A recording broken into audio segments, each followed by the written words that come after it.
தமிழக வெற்றி கழகம் அந்த பேருக்கான விளக்கத்தையும் சொல்றேன்னு சொல்லியிருந்தோம் இல்லையா?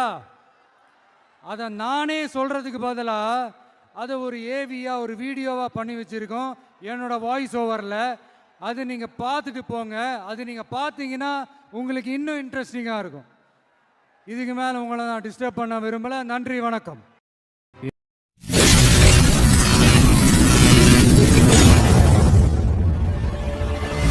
என் நெஞ்சில் குடியிருக்கும் அனைவருக்கும் வணக்கம். அரசியல்ல மட்டும் இல்லை, பொதுவாகவே நமக்கு ஒரு பெரிய அடையாளம் இருக்கணும்னா நம்ம பேரே ஒரு அடையாளமாக மாறணும். அதுக்கு அப்படி ஒரு பாசிட்டிவ் எனர்ஜி அந்த பேரில் இருக்கணும். அந்த எனர்ஜியை கொடுக்கறதே அந்த பேரில் இருக்க வார்த்தைகளோட வலிமை தான். அப்படி ஒரு நேர்மறை அர்த்தமும் நேர்மறை அடர்த்தியும் நேர்மறை அதிர்வும் நேர்மறை வலிமையும் ஒரு சேர கொண்ட ஒரு சொல் இருக்கு. என்னைக்குமே தன்னோட தன்மையை இழக்காத ஒரு சொல்லு.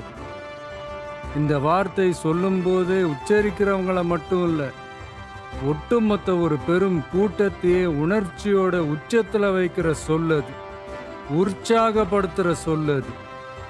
நம்ம மக்களோட நாடி நரம்புகள்ல நானேற்றும் அந்த சொல். அந்த வார்த்தை வேற என்ன? வெற்றி. வெற்றி வெற்றி வெற்றிதான் அந்த சொல். வெற்றி நான் நினைச்சதை மிச்சம் மீதி இல்லாம செஞ்சு முடிக்கிறது, மனசுக்குள்ள இருக்க நோக்கத்தை நிறைவேற்றுறது, வாகை சூடுறதுன்னு பல அர்த்தங்கள் இருக்கு. அப்படிப்பட்ட ஒரு வார்த்தை தான் நம்ம கட்சியோட மைய சொல்லாவும் மந்திர சொல்லாவும் மாறி நிற்குது. அப்புறம் நம்ம கட்சியோட முதல் சொல் தமிழகம். நம்ம மக்களுக்கான அடையாளத்தையும் அங்கீகாரத்தையும் சொல்ற மாதிரி ஒரு வார்த்தை நம்ம கட்சி பேரோட முதல் வார்த்தையா இருக்கணும்னு முடிவு பண்ணி தேர்ந்தெடுத்தது தான் இந்த தமிழகம்ன்ற வார்த்தை. தமிழகம்னா தமிழர்களின் அகம், தமிழர்கள் வாழும் இடம்னு சொல்லலாம். புறநானூர்ல, சிலப்பதிகாரத்துல, மணிமேகலையில, பதிற்று பத்தல்னு நம்மளோட பல இலக்கியங்கள்ல இடம் பிடிச்ச ஒரு வார்த்தை தான் இந்த தமிழகம்னு தமிழை ஒழுங்கா முறையா ஆழமா படிச்ச நிறைய பேர் நமக்கு சொல்லி தந்திருக்காங்க. இந்த தமிழகம் தான் பேரறிஞர் பெருந்தகை அண்ணாவால முறைப்படி தமிழ்நாடுன்னு பெயர் சூட்டப்பட்டதுங்கிறது நாம எல்லாருக்கும் தெரிஞ்ச நாடறிஞ்ச வரலாறு. இப்ப நம்ம கட்சி பேரோட மூணாவது வார்த்தைக்கு வருவோம், கழகம். இதுதான் இந்த மூணாவது வார்த்தை. கழகம்னா படைபயிலும் இடம்னு ஒரு அர்த்தம் இருக்கு. அந்த வகையில நம்மளோட இளம் சிங்கங்கள் பயிலும் இடம்தான் நம்ம கட்சி, நம்ம கழகம். அதனால கழகம்ன்ற இந்த வார்த்தையும் ரொம்ப சரியாகவே பொருந்தி நிற்குது. தமிழகம், வெற்றி, கழகம், இந்த மூணு வார்த்தைகளை கொண்டு மூண்டெழுந்திருக்கும் அரசியல் உலகின் அணையா பெருஞ்சுடர் தான் தமிழக வெற்றி கழகம். அது மட்டும் இல்லாம பெரும் புயலையும் சூறாவளியையும் தனக்குள்ள ஒளிச்சு வச்சிருக்க பிறப்புக்கும் எல்லா உயிருக்குங்கிற திருக்குறளோட உயிர் நாதமும் சேர்ந்துதான் நம்ம கட்சியோட அடையாளமா மாறி நிற்குது.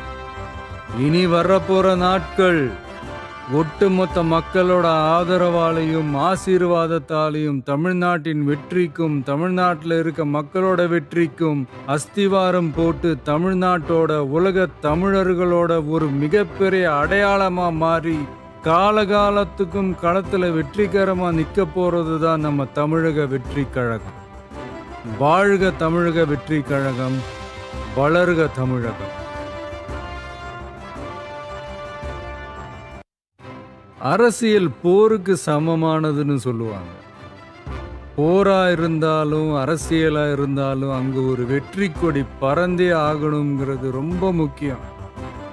அதனாலதான் கொடினாலே வீரத்துக்கும் வெற்றிக்கும் குறியீடா மாறி இருக்கு. நம்ம கட்சி கொடியை பத்தி யோசிச்சப்ப நமக்கு என்னெல்லாம் தோணுச்சுங்கிறத உங்ககிட்ட பகிர்ந்துக்கத்தான் இந்த பதிவு. நம்ம கொடியில மேலையும் கீழையும் இருக்கிறது அடர் ரத்த சிவப்பு நிறம், அதாவது மெரூன் கலர். பொதுவாகவே சிவப்பு நிறம் புரட்சியின் குறியீடு.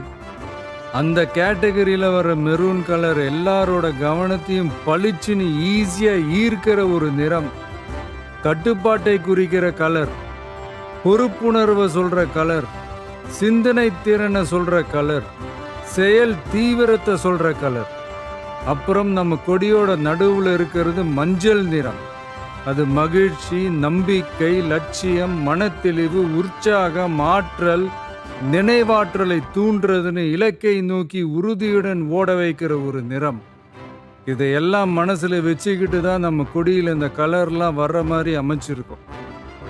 வெற்றியை ஒரு செல்ஃப் டிசிப்ளினாவே முன்னெடுக்க போற தமிழக வெற்றி கழகத்தோட கொடியில் இடம் பிடிச்சிருக்கிற ஒரு பூதான் மாபெரும் வெற்றி குறியீடான வாகை பூ.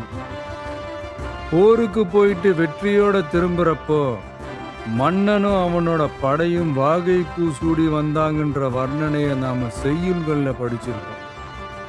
ஆனா மன்னர் பெரும்பிடுகு முத்தரையர் போருக்கு போறப்பவே வெற்றியை முன்கூட்டியே கணிச்சு வாகை பூ சூடிக்கிட்டு போனாருன்னு சொல்றாங்க.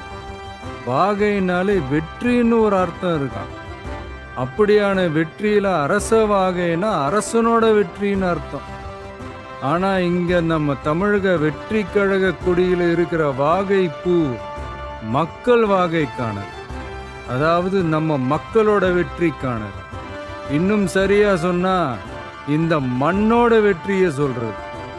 ஆகவே நாம நெஞ்சார நேசிக்கிற தமிழ்நாட்டு மக்களை, உலகெங்கும் வாடுற தமிழர்களை ஒரே நேர்கோட்டு சித்தாந்தத்துல பயணிக்க வச்சு வெற்றி வாகை சூட வைக்க போவதற்கான உறுதிப்பாட்டை குறிக்கத்தான் இந்த வாகை பூவை நம் கட்சி கொடியில வச்சிருக்கோம். அப்புறம் யானை. மிகப்பெரிய பலத்தை சொல்லணும்னா யானை பலம்னு சொல்லுவாங்க. தன் நிறத்திலும் குணத்திலும் உருவத்திலும் உயரத்திலும் எப்பவுமே தனித்தன்மை கொண்டதுதான் யானை. அதுலேயும் குறிப்பா போர் யானை தன்னிகரற்றது.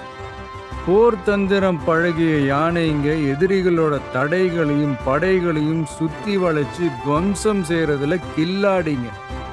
தன்னோட முன்னங்கால்களை தூக்கிக்கிட்டு தும்பிக்கையை மேலே தூக்கி பிளிரிக்கிட்டே ஓடி வந்து எதிரிகளை போர்க்களத்துல பீதி அடைய வச்சு பின்னங்கால் பிடரியில அடிக்க அலறிக்கிட்டே ஓட வைக்கும். அப்படிப்பட்ட போர் முனையில இருக்கிற பலமான இரட்டை போர் யானைங்க தான் தமிழக வெற்றி கழகத்தோட கொடியில இருக்கு. இந்த இரட்டை போர் யானைங்க எவ்வளவு பெரிய மதம் பிடிச்ச யானைகளையும் கண்ட்ரோல் பண்ணி வழிக்கு கொண்டு வர்ற வல்லமை பெற்ற கும்கி யானைங்க மாதிரி தான் யாரும் விரிவா விலைக்கு சொல்ல வேண்டுமா என்ன?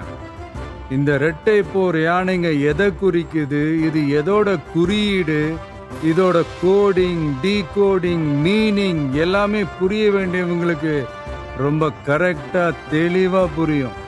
அப்புறம் நம்ம கொடியோட நடுவுல இருக்க வாகை பூவை சுத்தி நாம வென்றெடுக்க வேண்டிய நம்மளோட செயல் திட்டங்களை சொல்ற மாதிரி 28 நட்சத்திரங்களும் இருக்கு. அந்த நட்சத்திரங்களை பச்சை மற்றும் நீல வண்ணத்திலையும் அமைச்சிருக்கும். இது நாம கட்டமைக்க போற சமூக நல்லிணக்க அமைதி பூங்காவையும் குறிக்கும். ஆகவே தமிழ் மண்ணின் வெற்றி குறியீடாக மாறி பட்டொலி வீசி பறக்க போகும் நம் கழகத்தின் மணித்திருக்கொடியை தம் கரங்களிலும் மனதிலும் தமிழ்நாட்டில் இருக்க மக்கள் அனைவரும் ஏந்த போவது நிச்சயம். பறக்கட்டும் தமிழக வெற்றி கழகத்தின் கொடி, திறக்கட்டும் புதிய திசைகள், சிறக்கட்டும் தமிழகம். அரசியல்ல ஜெயிக்கணும்னா பலமான முதல் சக்தியா முதன்மை சக்தியா இருக்கணும். அதுக்கு நல்ல கொள்கைகள் தேவை. ஏன்னா கொள்கைகள் தான் அரசியலுக்கான ஸ்ட்ரென்த், டிசிப்ளின் எல்லாமே. அப்படியான அரசியல் பயணத்துக்கு நாம யாரை துணையாகவும் வழிகாட்டியாகவும் எடுத்துக்கணுங்கிறதுல ஒரு நல்ல தெளிவும் புரிதலும் இருக்கணும். அந்த தெளிவோட புரிதலோட நாம தேர்ந்தெடுத்த நமது கொள்கை தலைவர்கள் தான் பகுத்தறிவு பகலவன் தந்தை பெரியார், பச்சை தமிழன் பெருந்தலைவர் காமராஜர், அண்ணல் அம்பேத்கர், ராணி வேலு நாச்சியார், மக்கள் சேவகர் அஞ்சலை அம்மாள். இவங்க 5 பேரும் எப்படி நம்ம கொள்கை தலைவர்களாக ஆனாங்க, எந்த அடிப்படையில் ஆனாங்க? ஃபர்ஸ்ட், தந்தை பெரியார். பெரியார்னாலே கடவுள் மறுப்பு கொள்கை மட்டும்தான்னு ஒரு சிலர் இங்க அப்படி ஒரு பிம்பத்தை கட்டமைச்சிட்டாங்க. நாங்க யாரோட கடவுள் நம்பிக்கையும் எப்பவும் உதாசீனப்படுத்தவே மாட்டோம். அதே சமயத்துல எங்களுக்கும் கடவுள் நம்பிக்கை உண்டுங்கிறதையும் தெளிவா இப்பவே அறிவிக்கிறோம். சர்வ மத பாதுகாப்புக்கும் சமய நம்பிக்கைகளுக்கும் அரணா இருக்கிறது தான் எங்களோட சமரசமற்ற அடிப்படையான ஆழமான நிலைப்பாடு.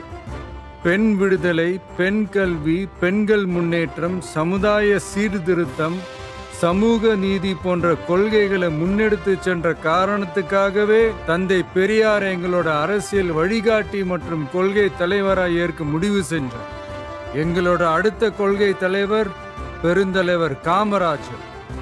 கல்விக்காகவும் தொழில் வளர்ச்சிக்காகவும் அந்த காலத்திலேயே யோசிச்ச உத்தமர் காமராஜர்.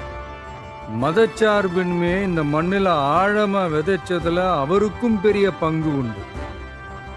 இன்னைக்கும் நேர்மையான நிர்வாக செயல் திறனுக்கு இங்கு நீடிச்சு நிலைச்சு ஒற்றை உதாரணமா நிக்கிற ஒரே தலைவர் பெருந்தலைவர் காமராஜர் மட்டும்தான். அதனால பெருந்தலைவர் காமராஜரை நம்மளோட நிர்வாக செயல்முறை சித்தாந்தத்திற்கான சிற்பி, வழிகாட்டின்னு தலை நிமிர்ந்து பெருமையோடு அறிவிக்கிறோம். நமது அடுத்த கொள்கை தலைவர் இந்திய துணைக்கண்டத்தின் அரசியல் சாசனத்தை ஆக்கி காட்டிய சட்ட மேதை அண்ணல் அம்பேத்கர்.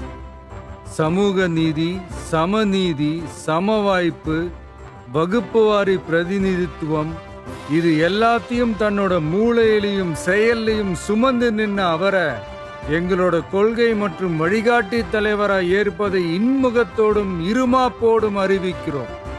எங்களின் ஆகப்பெரும் அடுத்த வழிகாட்டி இந்த தமிழ் பெருநிலத்தின் சிவகங்கை பகுதியை கட்டியாண்ட மாபெரும் பேரரசி, பெண்ணரசி ராணி வேலு நாச்சியார். தன்னோட கணவரை இழந்த பிறகும் கூட கைம்பெண்ணா வீட்டுக்குள்ளேயே முடங்கி கிடக்காம வாளேந்தியும் வேலேந்தியும் இந்த மண்ணை காக்க போர்க்களம் புகுந்த வீர புரட்சியாளர். இந்தியாவோட முதல் விடுதலை பெண் போராளி தான் நம்ம வேலு நாச்சியார். நாடாண்ட தமிழச்சி. எதிரி எவ்வளவு வலிமையா இருந்தாலும் சரியான நேரம் பார்த்து இறங்கி அடிச்சா யாரா இருந்தாலும் ஜெயிக்கலாங்கிறத அர்த்தத்தோட சொன்னதுதான் அவங்க வாழ்க்கை.